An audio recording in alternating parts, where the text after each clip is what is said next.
Welcome, everyone, to Her Story podcast. Today we have Kristen on the show. A little bit about Kristen Comstock. So you served in the United States Marine Corps. You're a veteran, a top producing real estate agent, expert, a business coach, a devout wife and a mother, and a media personality whose story is inspiring and is impactful. Kristen, thank you so much for being on the show. Thanks I really for appreciate having it. me. I'm excited to be here. Perfect. And we're going to hop into the first question. And it's about what inspired you to join the Marine Corps in the first place? Well, that is a story for sure. So, long story short on that is that I was in college. I really didn't know what I wanted to do. I wanted to be part of the FBI at some point. I wasn't a great student. I wasn't a bad student. And so I went to see all of the recruiters. I was in a really small college town, and the only office that was open was the Marine Corps. Oh, wow. And so I went in, and at the time I was like tiny. I was like probably barely 100 pounds. And I went in, of course, everyone was probably looking at me like crazy. Like, what is this chick doing in here? And I was like, sign me up. Let's do it. Like, I don't know what I want to do. I don't know what I want to study. So let's do this instead. So I went home on spring break.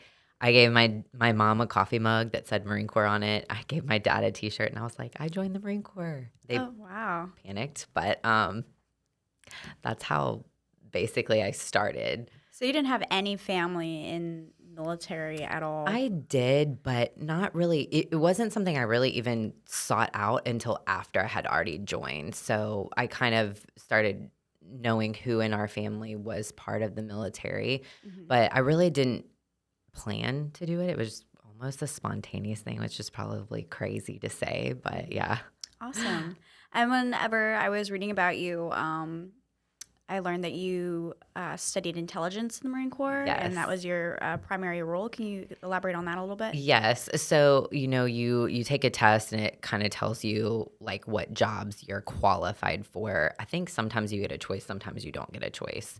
And I think I had a couple of choices. I don't entirely remember, but I decided to go with that field. It's definitely developed me as a business owner, like later down the road. It really developed me because I had to brief like the higher level officers and staff. And, that really teaches you how to present yourself, how to present the information you're trying to present. So it definitely developed like life skills that I ended up using later on down the road that I didn't know I would use, but it really valuable in the future for sure. Oh, wow. That's Yeah. awesome. Yeah. It can be nerve-wracking when you're presenting in front of leadership. So Yes. that's a great, enlisted to be a skill to 100%. Okay. And what did your time in the military teach you about leadership and resilience that still shapes how you operate today? Well, that is a loaded question. I feel like it's woven in everything that I do, not just in business, but in my life as a whole. I think in the Marine Corps, you go through a lot of things just to be able to earn the title Marine. And so as you grow and develop as a leader, you really have to have a lot of discipline in even sometimes your responses to people. And, now fast forward in the industry I'm in, not everybody's friendly. And that includes, colleagues that you're working with, that includes customers. And so also with our kids, when to respond with more, to be a little bit more stern and when to be more relaxed. So I think it has been extremely valuable in everything that I do. Yeah, I completely understand the balance of, and your personality seems very sweet. So you probably tend to steer towards, being sweet and nice. And then you're like, no, I need to put my foot down with this one and be stern and be serious. So, and I love that you incorporate that with, your daily job, which, could you elaborate on that a little bit? Yeah, I think my looks can be deceiving sometimes because I can be pretty intense just in going after goals. And, the business real estate industry as a whole is a very like cutthroat business. And you have to decide, what are you willing to do? What are you not willing to do? What aligns with your core values and what doesn't? but it is very cutthroat. And so you kind of have to decide, like, when do I have that grace, and then when's the time to step up? I Mhm. think, and I know we'll get into it, but like future now, when anybody messes with like my people, that's usually when I get a little bit more intense and I'll really stand You're up. protective. Very, very, because I love all of our agents and the people that have trusted us with their business. And so I'm very protective of them. Like, come after me. Yeah, Don't come mama after bear. them. Yes, yes. I love that. That's great. Okay, so how did transitioning out of the military shape your next steps in your civilian and business life? Feel free to share as much as you feel comfortable with. Yes, the transition out of the Marine Corps was, I think, harder than I thought it was going to be. You know, my husband and I, we met in the Marine Corps. We were that couple. We met really early on in our career. We were definitely go against the statistics in that I think most get divorced, and we're still married. We're still going strong. He's an amazing husband and partner. And so we both were enlisted and we had the same EAS or exit date to get out if we wanted to not reenlist and we wanted to get out of the Marine Corps. And so that created a really hard challenge for us of like, okay, are we both transitioning out at the same time? Or is one person going to go before the other? And so what we ultimately decided was I was going to transition out, which is a whole nother story on its own, and he was going to reenlist, and we got assigned to Tampa. And they say like once a Marine, always a Marine, and it's really your identity. Like you live and breathe, especially active duty. You are a Marine. Everything you do is in that DNA, Mhm. and to have it completely removed overnight is just a very odd experience to go from that environment one day and you wake up the next day and it's like the day. You're getting out, you're signing all the paperwork, and you're going to do your thing on your own. And watching my husband put his uniform on every day, I didn't realize the struggle I was going to have with that. I was extremely depressed. I had a lot of anxiety about the future. And I think there were times where he didn't even know what to do with me. He was like, "Are you going to get out of your pajamas? Like, what are we Aw. doing today?" And by the grace of God, like God worked it out. But in the short term, it was definitely a really challenging season. Yeah, yeah, I can imagine. I'm sure that's something that a lot of veterans can relate to. Just having that structure, having that, that this is the culture of this branch of the military, and this is what I can expect every day. And then waking up and you just don't have that anymore, and your For sense of sure. belonging. And then you're like, and I can imagine, like you said, your spouse is still going and doing his thing in the Marine Corps, and you just Yes. get to watch and you feel left out. Yes. They're like, wait, what? Can I come with you Yeah. today? And I thought I was going to be like a trophy wife. So I thought I was like, stay home. I'm going to work out. I'm going to look good. I'm going to cook. And we didn't have kids at the time. So that was my thought process is this is going to be great. I'm going to work out. I'm going to be in shape. I'm going to do all the things. And it only took a week of that. And I was Bored. tapped. I Oh. was like ready. I didn't even know what to do. So Oh wow. Yeah. That's funny. So all right. So building a business with purpose. So you've built a six-figure real estate business. What was the spark that got you into the field? And I can imagine it maybe relates to having all that free time a little yes, bit. for sure. Well, this may be a similar story to many people that decide to get into the real estate industry, which was simply I had a bad experience. We purchased our first home years ago. Um, and it was just not a great experience. I felt like a number, and we were purchasing our very first home. Mhm. My husband was still in Japan, and I was here in the States. My dad actually was the one that came house hunting with me, and we were just a number, and it was just not a great experience. And so, in the boredom of not having anything to do, I started researching, and I'm like, maybe I'll just like get my license and just see. And that's ultimately what I ended up doing. And I crushed my first year, and also at the same time, absolutely fell in love with the industry. Oh wow. And what Yeah. year did you start all that? So I got my license right after I got out of the Marine Corps. So that was 2015, 2016. And I really went full time 2017. So Okay. So yeah. there was a little bit of build up time. You're like, hey, I Yes. really like this and Yes. I'm good at it. Yes. So Yes. I love that. Did you use the home loan, veterans home loan? Yes. So we've used that loan several times now, actually. And obviously great loan program as a veteran. But you just have to have the right person walking you through that process. Yeah. And that's what we were missing. Yeah. That's Yeah. great. I Yeah. love that. I like that you saw that there was a gap in the industry and you're able to fill that. For sure. Um, Sure. Yeah. So, what were the hardest moments building Legacy Home Group, which is your business? Yes. And how did your faith and marine mindset help you through them?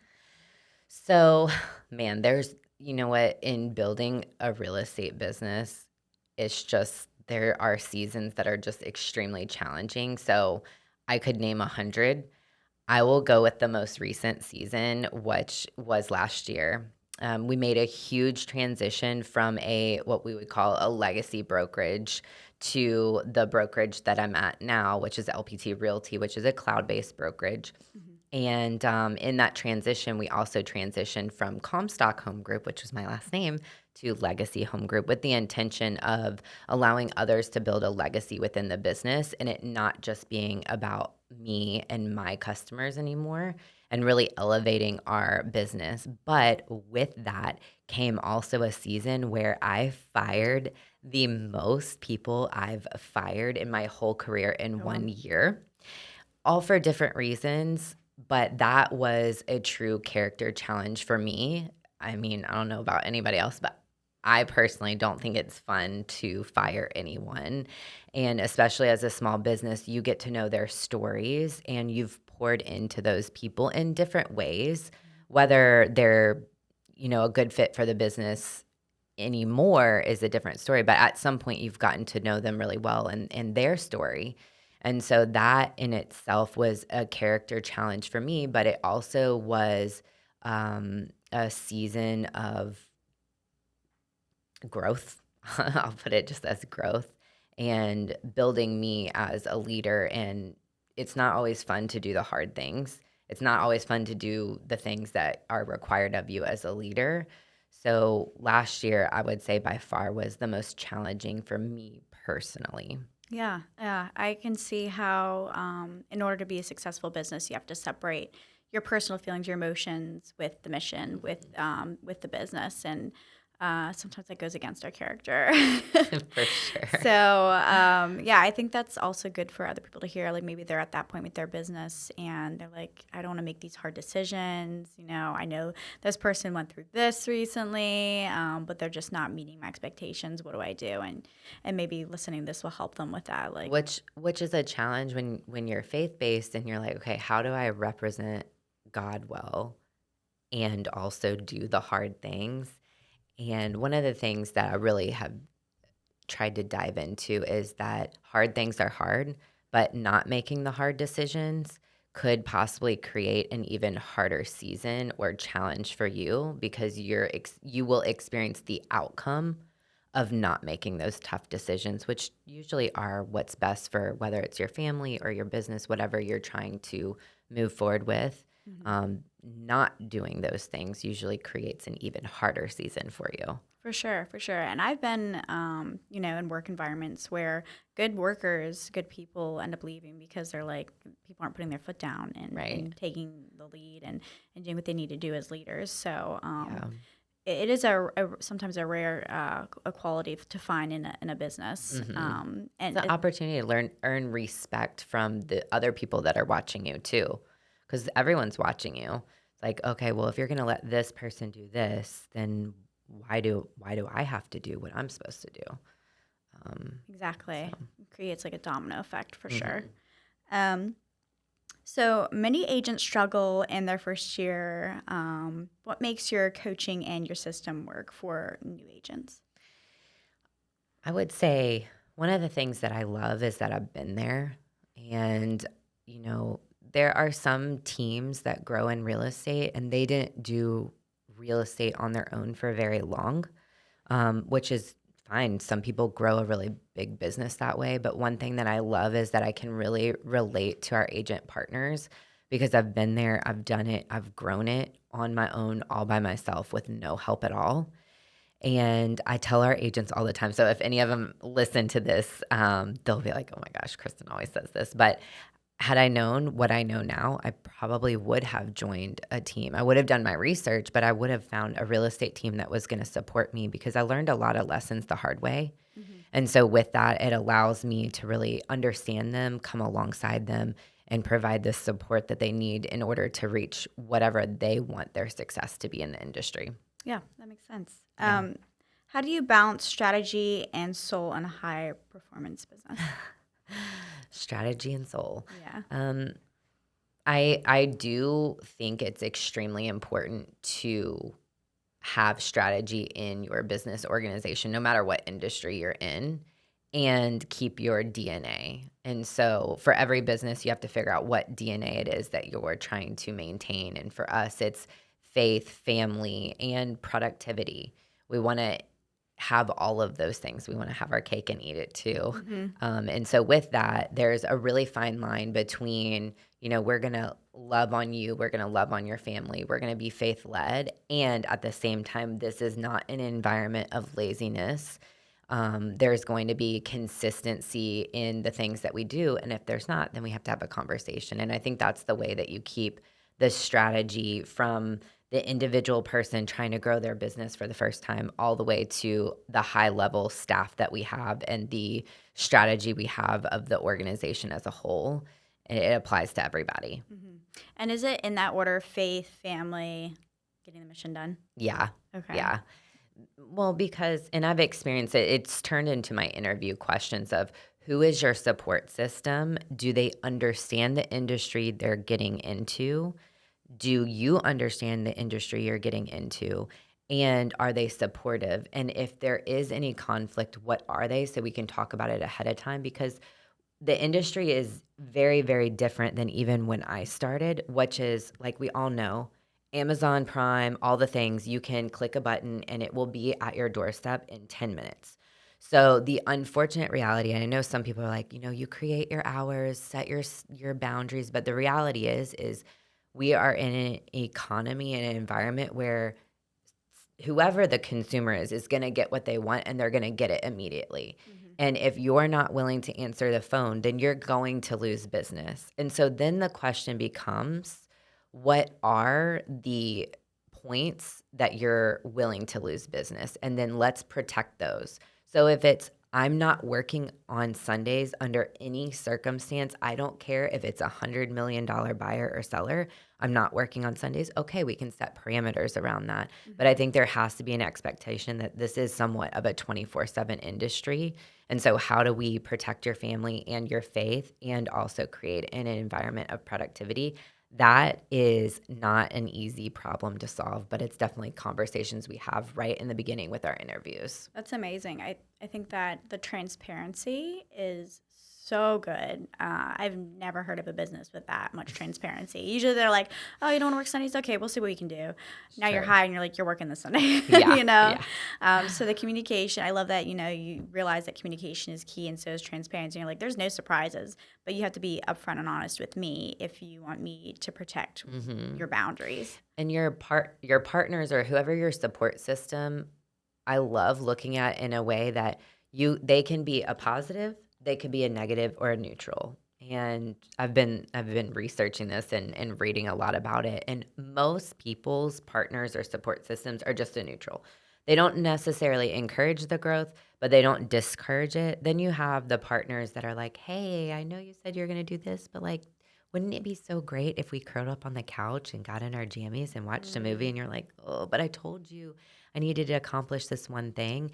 And then you have the partners that are like, all right, it's midnight. What needs to get accomplished before you shut down for the day? I'm blessed in that that's who my husband is. Yeah. It's like, all right, what has to be done before you can shut the computer off? Not everybody's fortunate enough, but I want to know who our people have so that we can come alongside them in those areas. Yeah, I think it's great that you look at the overall picture of the person. You're like, it's not just you as an individual; it's who you are surrounded with. Are they going to help build you up, or are they hindering you in any way? And with your husband, when you met, was that a quality that you thought about beforehand? Like, I want my partner to have this? No, but I guess I just got really lucky. There you go. There you I mean, go. I think both of us being Marines, I mean, even our friends will be like, oh my gosh, sometimes you guys are really intense in all aspects of our life. So I think part of that maybe is just our DNA as Marines. Like, you do everything hardcore or you don't do it at all, Yeah. So. Yeah, and I'm sure that's what led to, help lead you to success. Because if Yes. you didn't have that person, you'd probably still be For trying to figure out what sure. to do with your free time because he doesn't want you to be too busy. Exactly. Oh, that's funny. Yeah, can you share some numbers about your business? Sure.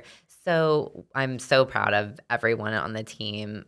We're over about 130 million in sales volume, and we've done well over 350 units. So we are growing. I'm so proud of all of our agent partners that have contributed to the growth of our team as a whole. They're all doing really great, especially in a market right now where it's, you know, Unpredictable. yes, it's unpredictable and it's just kind of a weird market. I don't want to make excuses for it being a challenging market per se, but it is just a little weird. There's houses I think are going to fly off the market that sit there. There's houses that I'm like, this is going to be a struggle, and then it's cut multiple offers. I'm like, Oh, what is wow. going on right now? So, Yeah, yeah, odd times. So I can imagine it impacts the real estate business yes, for sure. yes, Yeah, and I just wanted to pivot to now faith and family questions. So you can, I know that's a huge part of your identity, yes. your kids especially. So with that, you've opened up about your journey through infertility, IVF, and adoption. What gave you the strength to share such a deeply personal story? And feel free to Sure. share whatever you'd like. Yeah. So, brief, I guess, summary of all of that is, my husband and I are married now we just had our 13th wedding anniversary. And we were married for almost, I think, a little over a decade before we actually had children. And so, in part of that journey, we're young, but we were both active duty. One of us left, the other one was coming back, right? So, we saw each other in passing sometimes. And so, once I got out of the Marine Corps, we decided, we really want to start a family, which ended up leading into a fertility journey. And ultimately, we had a lot of failure with that. That was very challenging, emotionally, spiritually, physically, and ended up fostering and then ultimately adopting our children that we have today. And so, with all of that, I think a lot of times, no matter what your story is, we all have all different parts of our story. This is only just a small portion of my story that we see people arrive at their success. We see, oh my gosh, that's amazing. They adopted their children. Like, that's so amazing. And what people don't see is the nights that I cried myself to sleep. What they didn't see is the days that I didn't leave my bed because we had lost one of our children to miscarriage. And so, in that journey, I think it's really important I don't want to give too much credit to the valley because, ultimately at the end of the day, God gave us 3 beautiful children.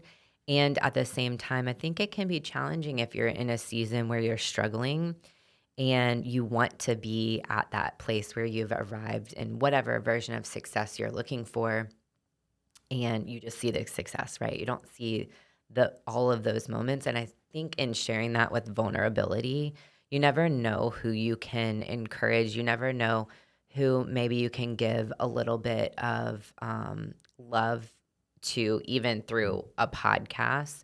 Maybe they're really struggling with depression or anxiety or loss or grief, whatever it is. And so maybe just hearing somebody's story that, yes, we have adopted 3 beautiful children.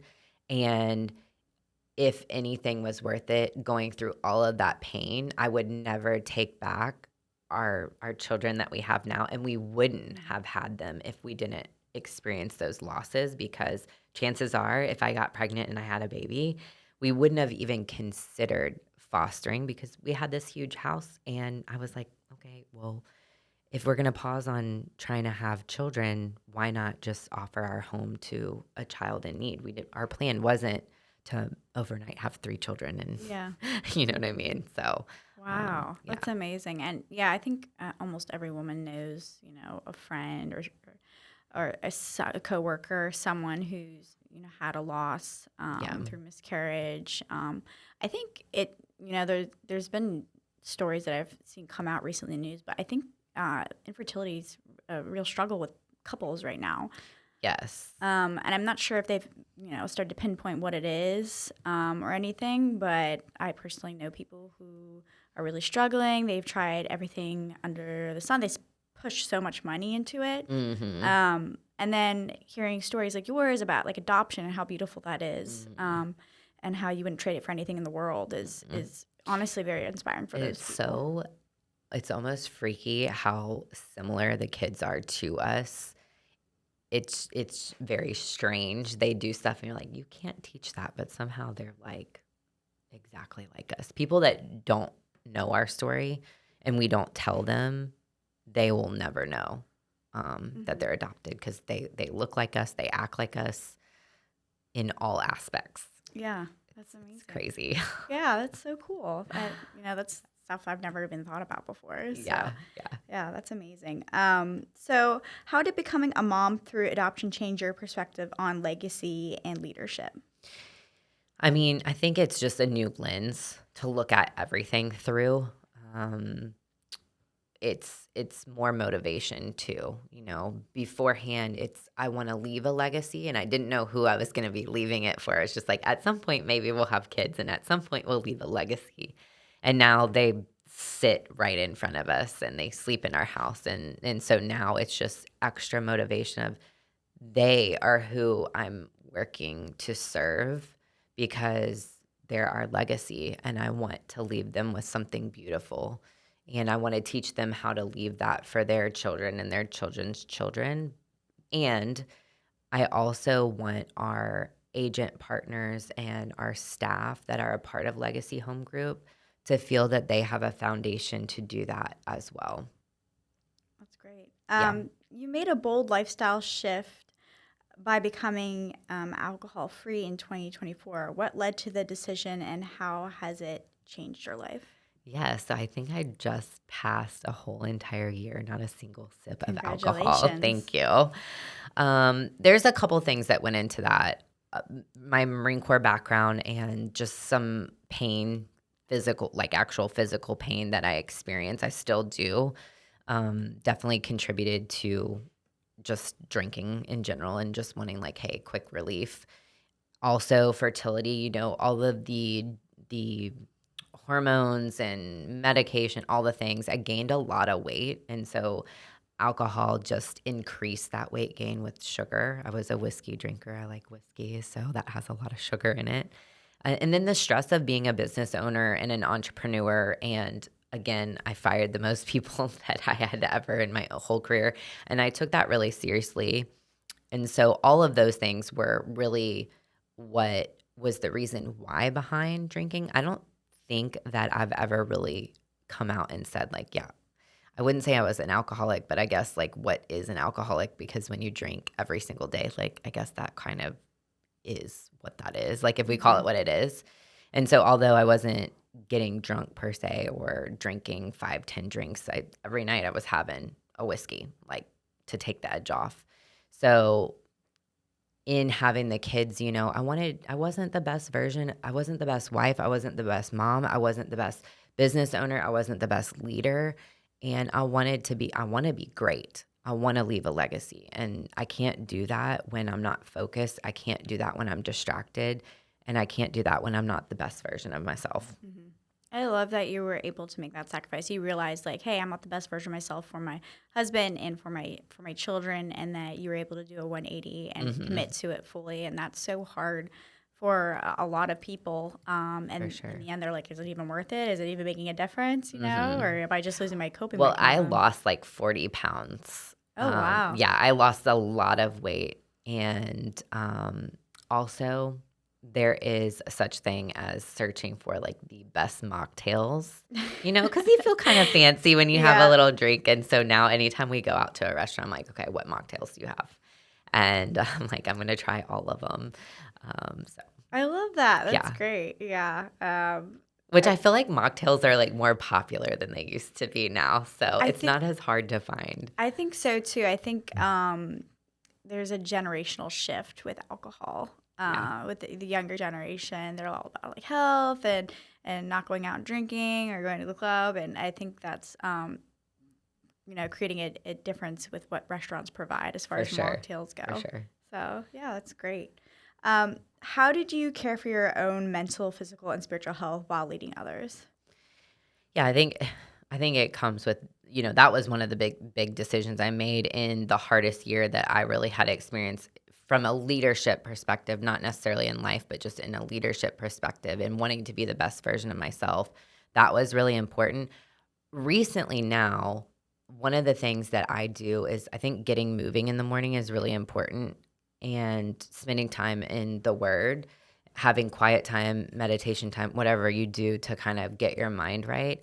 But I try to get 10,000 steps in a day, which I have become really obsessive about to the point where if I'm like just short on my steps, I will walk up and down the hallway in our house Oh and wow, our kids are like, what is mom doing? Like mom's she's crazy. crazy. Yes. My youngest, the first time I did it, he sat up in his bed and he was supposed to be like already sleeping. And he was like, what's mom doing? And I'm like, 600 steps left. Like I got to get them. And so I try to get 7,000 steps in before I start my day. If I can go over the halfway point, whether I am able to do any weightlifting or any other physical activity, I feel I've already won the day. And I think if you can win the day in the morning, first thing in the morning, then you're good for the rest of the day. Like you're going to feel accomplished, which ultimately builds your confidence, which means you're going to be even more successful in the day. And then it also trickles to the rest of your team. When your team sees you putting the work in to be the best version of yourself, I think they naturally want to do the same. And so that's the goal, is set the example from the front, set the example that everyone hopefully will follow. Yeah, for sure. Do you have a Fitbit or like an Apple Watch? I do. I do. Want to know how many steps I'm at? Yeah, I'm curious. Let's see. I think I was like at 8 or 9,000. So 8,278. There you go. Walked almost 4 miles today. And did you get most of them in this morning, the Yes, 7,000? I Yeah. did. I did. Okay. And it's actually a little less than it normally is because I did do weightlifting this morning. So, Okay. yeah. That's all right. I mean, you're already really close to 10,000. I am. So. I am. I won't be walking in the hallway tonight. I might see you outside the studio doing laps before you get in your car. Exactly. I'll know why. Exactly. I have the heads up. Oh, that's so funny. Okay, so now I'm going to pivot the conversation to your coaching and influence and impact. Okay. What's your mission behind coaching? What lights you up about mentoring the other entrepreneurs? So I think my passion ultimately has just transitioned, as we grew our real estate team, it scales, right? So buyers take a lot more time because you're driving them all around, right? So naturally, as the business grew, I really worked exclusively with sellers, and then my team and my agents took all of the buyers out. And so like as the business has grown, I've now been able to relinquish even sellers to our agents so that they can grow their business. They can learn from that experience, which has allowed me to focus on our agents and their business and what they want to be successful in. And I'm a little bit of a nerd. I love business. I love especially marketing. And of course, that's like what we've built our brand on, is around our marketing. And so getting to spend that time with the agents and focusing on what they want to accomplish in their business and get to create a plan with them, I love that. And I love seeing people in general, whether you're an entrepreneur or you're an agent looking to grow your business, no matter what it is. I love seeing people move from like mentorship to coaching to consulting, because I think as you grow your business, in the beginning, you need somebody to hold your hand. And then you need people to just ask you a lot of questions about why you're doing what you're doing. And then in the consulting, you need people to just be like, hey, this is what you need to be doing, but you're not doing it. So like your responsibility, I'm giving you consulting. I'm telling you probably around what you should be doing, but if you don't do it, it's kind of on you. And I love seeing people move in those like different stages in their business. Yeah, that's great. And you talk about legacy leadership. What does that mean to you in practical terms? Yeah. I think it starts with our kids. It's what we spend a lot of time on. And of course, if I let them listen to this podcast, they'll roll their eyes because my husband and I harp on, I don't care what other parents are doing. That's often the conversation as kids, right? Well, so and so let their kid do.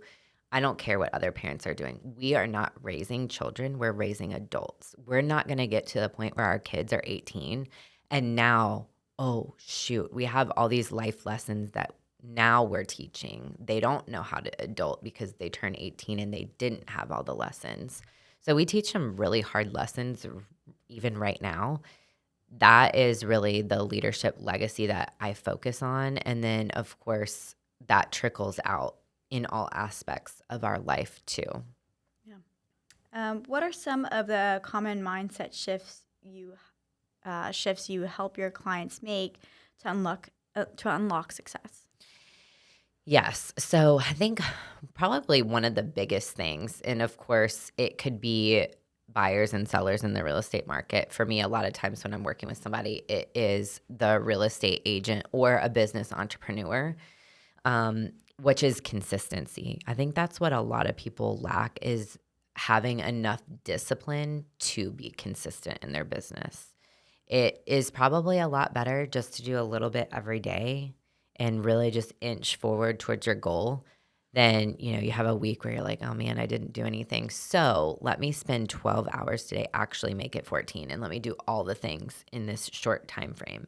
Because then you burn yourself out and then it's like this cycle, right? And so I think if you can overcome that consistency aspect and you can just be a little bit better every day, you can just keep that consistency, whether it's with your schedule or your mindset, whatever it is that you need currently in your business, the consistency is extremely important to success. Mm-hmm. And is this consistency quality? Is this something that you naturally have just personality wise, or is this something the Marine Corps like? I think that's part of.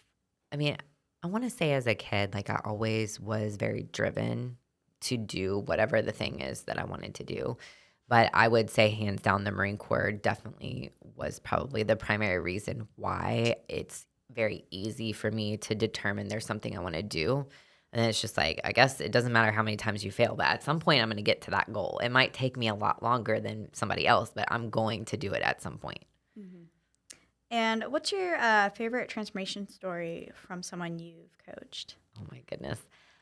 I could mention so many. So I will mention the very first transformation story that also had a really big impact on me. It was a gentleman named Vance. He was one of the first few agents when I first started our real estate team years and years ago. And he did every single thing that I asked him to do. He was extremely coachable. The thing I loved about him is there was no ego. It was like, I've committed to partnering with you in this business. I'm committed to learning from you. And pretty much anything I told him to do, he made it happen. And because of that, he was extremely successful. He was a very, very hard worker. He worked an overnight shift job and came into the office. So he would work his shift from I think it was 3 in the afternoon, or maybe it was 6 in the afternoon until 7 in the morning. He'd go home and sleep for a couple hours, and he would be in the office no later than 10 a.m., and he would work real estate all day, and he would do it over and over and over again. And it wasn't until probably month 12 or so, he had reached the goal he said he wanted to, but it's kind of scary to bet on yourself and quit your job because now you're committed, you have to do it. And it wasn't until one day he hadn't made it to an appointment yet, and I was so worried because he was running on such low sleep. This was during the COVID market, so it was really, really busy. And I called his wife, and I was like, I just want to. I think it sent me to voicemail, and I left a voicemail. And I was like, I just want to check and make sure he's okay, and just don't know if you've talked to him. I've called him a couple times. He was supposed to have an appointment, And it was that moment when I was like, okay, if I'm calling his wife, like he has to bet on himself. Like he's going to have to quit this job. And he did. It took a little, a couple of conversations that we had, but he did. And he's extremely successful. I am so proud of him. And in the same journey that he learned a lot and he became really successful, I also learned a lot about myself and what's the best way to teach, what's not the best way to teach. I didn't always have the finest moments. I wasn't always the best leader. And so that was such a journey to growth, not just for him, but for myself. And I will never, we still talk. I mean, we talk all the time. But I will never forget that journey because it really impacted how I lead even now today. Mm-hmm. And I want to touch on a little bit being a leader, and especially being a woman who's a leader. In the military, is that something you had to develop thick skin around? Did you ever experience sexism and people underestimating you because you were a woman in a male-dominant field? Yeah. So, you know what? It's such a fine line because, being in the Marine Corps, I mean, even in my graduating class for my job, I was one of 40 men. So I was the only female that ended up graduating. And it's hard because and maybe this is not popular opinion, but I just wanted to be a Marine. I don't want the label, I'm a female Marine. I earned the title Marine. Mm-hmm. And I didn't want any excuses or any differentiator that, oh, well, she's a female Marine. Mm-hmm. I'm like, I'm a Marine. Okay. Yeah. I earned it. And with that, there also is like roles and responsibilities of women, right? So then we're moms, we're wives, and that comes with its own responsibilities. So to me, it's such a complex question because there are aspects that change maybe like how you do some things, right? If you just had a baby, like you're probably going to operate your business a little bit different because your schedule's going to be different. Your time commitment's going to be a little bit different. You might have to work during certain hours because of having a newborn. And so for me, I think that when it comes to like female leadership, I think that I just wish that a lot of women would have a little bit more grace. And, sometimes I catch myself like, are we in high school again? Like, what is literally happening right now? Yeah. That is a struggle for me is like, I'm not a female entrepreneur. I'm an entrepreneur. And at the same time, I am a wife and I am a mom. Mm-hmm. And that comes with its own challenges. Like, I'm going to leave here and I'm going to take my son to football practice and I'm going to be in a tank top and shorts. And I'm going to love every minute of hearing his coach tell him all the things that we tell our kid at home, And so what that does is that means that today I got up earlier to do the things I had to do. Mm-hmm. So I don't know if that answers your question. Yeah, it did. And I love your mindset of like no excuses just because I'm a female, just because I have different roles and responsibilities as far as being a mom, as far as being a wife. And you don't you don't hide that part of you at all. You're very like, loud and like, this is who I am, but I'm not going to let it be an excuse for me to falter on other things with my business. So I think that's wonderful. Sure. And that kind of leads me into my next question. So can we touch on a challenge you've witnessed in the industry? Women competing and tearing each other down instead of uplifting each other.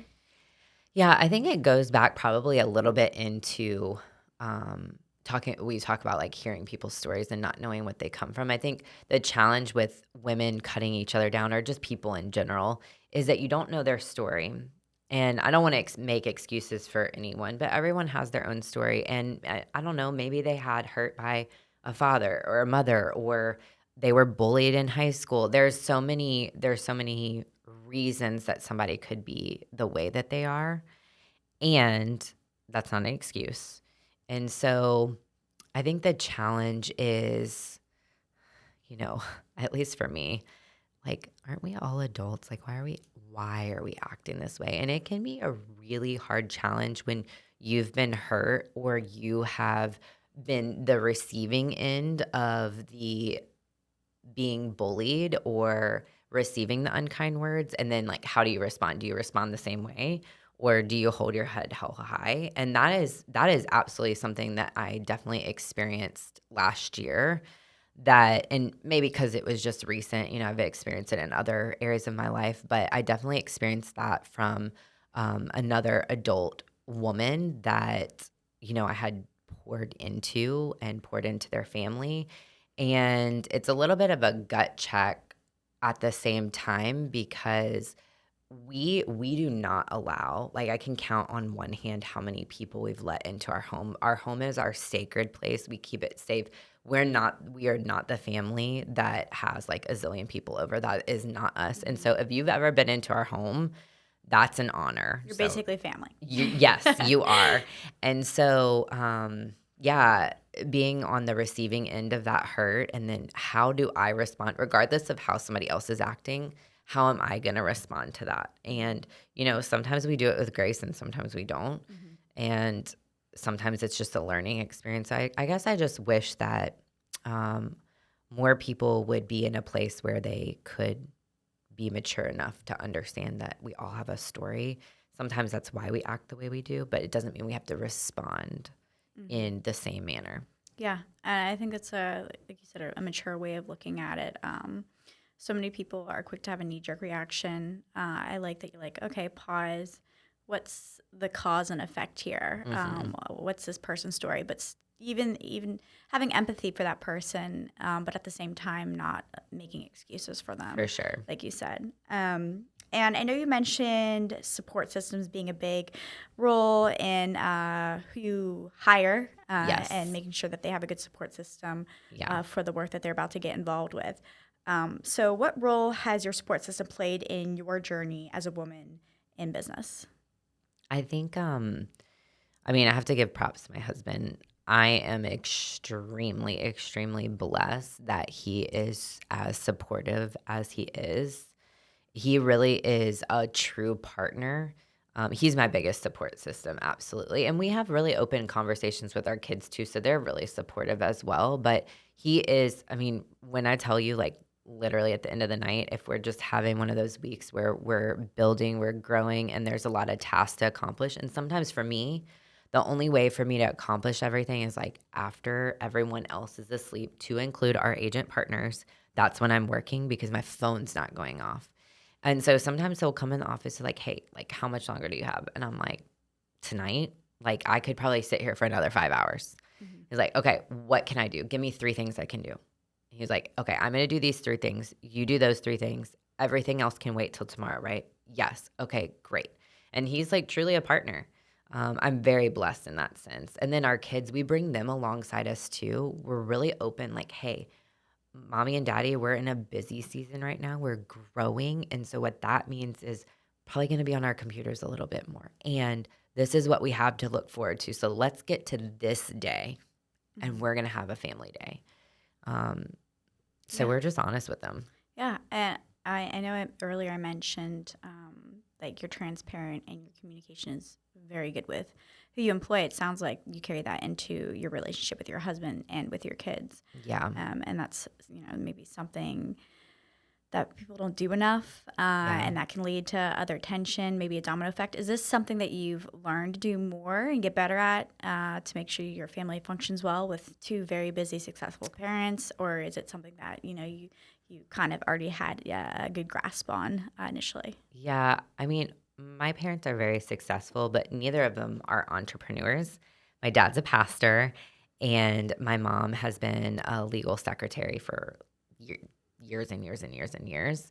So I guess some of it's learned behavior, and then also, again, the Marine Corps background. I've learned to really appreciate the people that stick through you in the challenging seasons. I can name, outside of my husband, I can name a couple of people that have seen me at the lowest lows, and they've just dug in the dirt with me. They've Mm-hmm. like just stuck in there. I've really, really learned to appreciate that. I think as you grow as an adult and you just like are later in your life, like, having a lot of friends is not, for me, having a ton of friends is not an I've arrived thing. To me, if I have so many friends I don't even know what to do with, then I'm questioning, have I really intimately gotten to know them or myself? Mm. You know what I mean? And that's not to say like I don't love all the people I know. It's just that in this season, I'm a mom, I'm a wife, and a business owner. That doesn't leave a lot of time for other relationships. So I've really come to appreciate the relationships that are like, hey, I know you're in a hard season and I'm here. I'm with you. I don't need a certain amount of time on the phone with you, but just if you need anything, I'm here. Mm-hmm. I've really grown to appreciate that. Yeah, I think being selective because you have a limited amount of time that you have to share with so many people and with your business. Learning to have those boundaries and be selective and prioritize, like you said, faith, family, and then your business is so important. And then the friends that you do have in your life, making sure that they're contributing to it in a good way. Yeah, I think that's really impactful. Yeah. And then moving to your media experience, you've been featured on HGTV, Hulu, ABC, and you host Now What with Kristen Comstock. Mm-hmm. How has media helped you expand your mission? Oh my gosh. I think it's almost like needed or it's almost a requirement now. But there's a couple things I love about the media opportunities. One, it's an opportunity to grow our brand and our mission, which is it's in our slogan, which is building trust, crafting legacies. It's not just about my family. It's about our agent partners' family and what they're building for their legacy, but it's also our customers that are buying and selling real estate in the Florida market. For many people, it's the biggest purchase they'll ever make. It's the biggest investment they'll ever make. It's something that they'll leave their family. Hopefully, they'll build a legacy with that investment. And so it's in that building trust and crafting legacies. And the media allows us the opportunity to do that. The other thing that I've grown to appreciate as our business has grown and has gotten busier is for me personally, it's a way to connect with my friends and family and acquaintances and some of my very first customers ever that, I talk to once a week now. I don't get that opportunity. So it's a way to connect personally for business, for knowledge. And I love that opportunity to connect via media. Yeah, that's awesome. What's your vision for Now What and a future media project? So you asked me that question, and I'm sitting here thinking, I did like season 1 of Now What, which is about, women's stories, whether it's like addiction, we've talked about fertility, all of those things. So I think maybe season 2 coming soon. I don't know. As far as other media projects, we just want to continue to connect with our audience. So any opportunities we get, we're more than grateful for. And we're excited to connect with them that way. Yeah, that's awesome. Yeah. And we're nearing the end of our conversation here, but I wanted to have a lightning round of some questions just to get to know you a little more. Dun, dun, dun. Yeah, so no pressure. What's one book every woman entrepreneur should read, in your opinion? Oh my gosh, there's so many. So I'll just tell you the 2 I'm reading now. So this is by no means my favorite, but it's the ones I'm reading now. So I'm listening to The Let Them Theory, which I think is really popular right now. I just started listening to it and really love it. And then the other one I highly encourage is called On Brand. And it has so much information about building your brand around yourself, how to be impactful. It's got actual practical application in it for building your brand. So those would be the 2 I would list today. Awesome. And what's your go-to mantra on hard days? I don't think I could actually say my go-to mantra out loud. We can beep it out. Yeah, I would say go-to mantra is just like go hard, like when everyone has a hard day, like tough life, push through it, push through the pain. I think in isolation creates excellence. And so if you can be isolated, you could push through the pain, you can do all the hard things, you'll be successful. Mm-hmm. So we won't say what the actual mantra is, but that's like the summary of it. I love that. That's great. That's wonderful. So faith, grit, or strategy, if you had to choose only one to build a business, which and why? For sure, faith. Faith comes first. And I think with faith, you have the faith to have the grit you need to get to where you're going to go. So that is 100% comes first is the faith, because without that, you're probably not left with much. Yeah, house on sand. Yes, yes. For women watching who feel called to start a business in real estate but are hitting roadblocks, what words of encouragement or practical advice would you give? I would say if you're starting a business, I think the most important thing is to make sure that you have done a lot of soul searching. Spend some time, like write a letter to yourself about like your actual purpose, why you're trying to do what you're doing. Because the thing is if you're just going after money or success or fame or name all the things, it's not. I don't personally believe it's sustainable over a period of time. There has to be a bigger tie to your goal. And so if you don't have that, like, if I don't do this, I'm saying no to my children and my children's children. Like, that's for me. If I don't do this, then I am setting my family up for failure. That's a big enough driver for me to want to get to the next level. But if you don't have that, then when it gets really, really hard, it's not going to last. Yeah. You're going to be like, you know what? I'm going to go do something else.